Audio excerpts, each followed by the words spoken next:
In 1977, a plane crashed on the runway in Tenerife. 583 people died.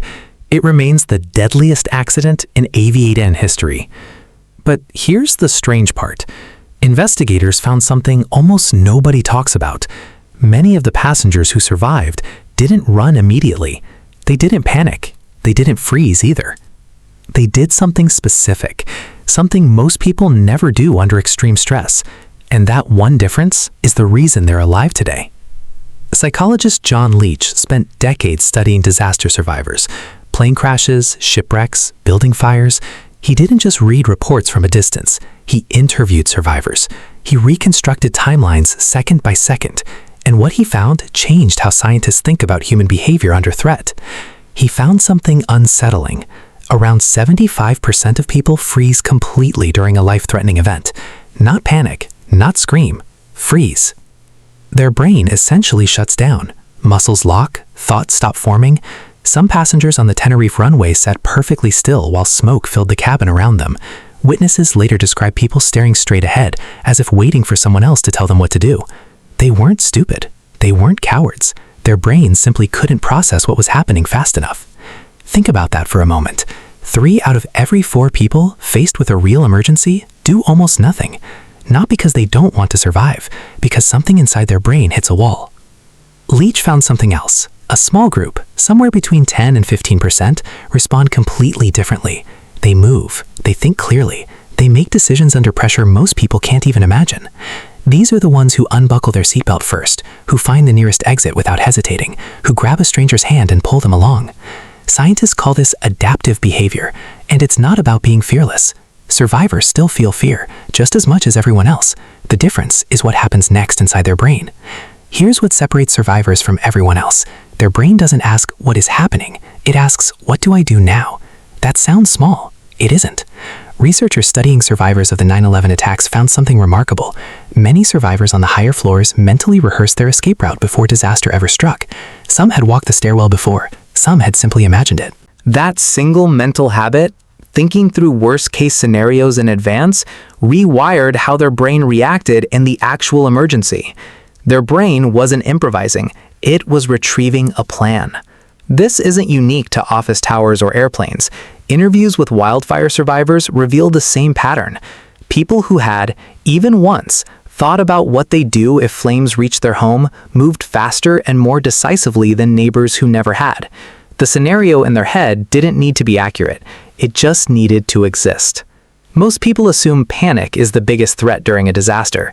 It isn't. Freezing is. Panic at least keeps the body moving. Freezing shuts everything down, and the longer someone stays frozen, the lower their chances of survival become. Leach's research shows something almost poetic here. The people who survive aren't necessarily the strongest, the fastest, or the smartest. They're the ones who can convert fear into motion the quickest. There's a term researchers use for the gap between the moment danger appears and the moment a person finally reacts. They call it behavioral inaction. In some recorded emergencies, this gap lasted only a few seconds. In others, it stretched past a full minute, even while alarms were sounding and smoke was visibly filling the room. A minute doesn't sound like much until you realize how much can go wrong inside it. Look closely at almost any survival account, from shipwrecks to wildfires to earthquakes, and one pattern keeps appearing.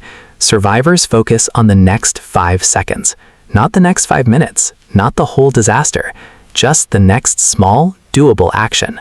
Unbuckle the seatbelt, take one step, find the door. This narrows an overwhelming, terrifying situation into something the brain can actually handle. It's not bravery in the way movies show it. It's a mental trick, and almost anyone can learn it. Military and aviation training programs have known this for decades, even if they don't always explain it this way. Pilots are drilled on emergency checklists until the responses become almost automatic. Soldiers rehearse ambush scenarios so many times that their bodies react before their conscious mind fully catches up. None of this is about eliminating fear. It's about giving fear somewhere to go. Here's the part that should genuinely unsettle you. Most of us assume that if disaster strikes, we'll simply rise to the occasion. Leach's decades of research say otherwise. Survival instinct isn't automatic. It's trained. Whether people realize it or not, through experience, mental rehearsal, or simply learning what freezing looks like so you can catch yourself doing it. The people who react calmly during emergencies usually aren't naturally fearless. They've simply given their brain a plan to fall back on before the moment ever arrived. There's a quieter side to this research too. Leach found that survivors often describe a strange sense of clarity in the moment of crisis, almost like time slowing down. Some call it tunnel vision. Others describe it as their mind stripping away everything except the next necessary action. It isn't calmness in the way we normally picture it. It's focus, narrowed down to a single sharp point. And it isn't reserved for pilots, soldiers, or disaster survivors. Ordinary people show the same shift in ordinary moments. A parent who reacts instantly when a child stumbles near a busy street, a driver who steers out of a skid without consciously deciding to. In small, low-stakes ways, most people have already brushed up against the switch between freezing and acting. Most just never notice it happening. So the next time you hear about someone who stayed calm during a disaster, remember this. They probably weren't born that way. Somewhere, at some point, their brain learned to ask, "What do I do now?" instead of "What is happening?" And that single shift, small as it sounds, might be the difference between freezing and walking away.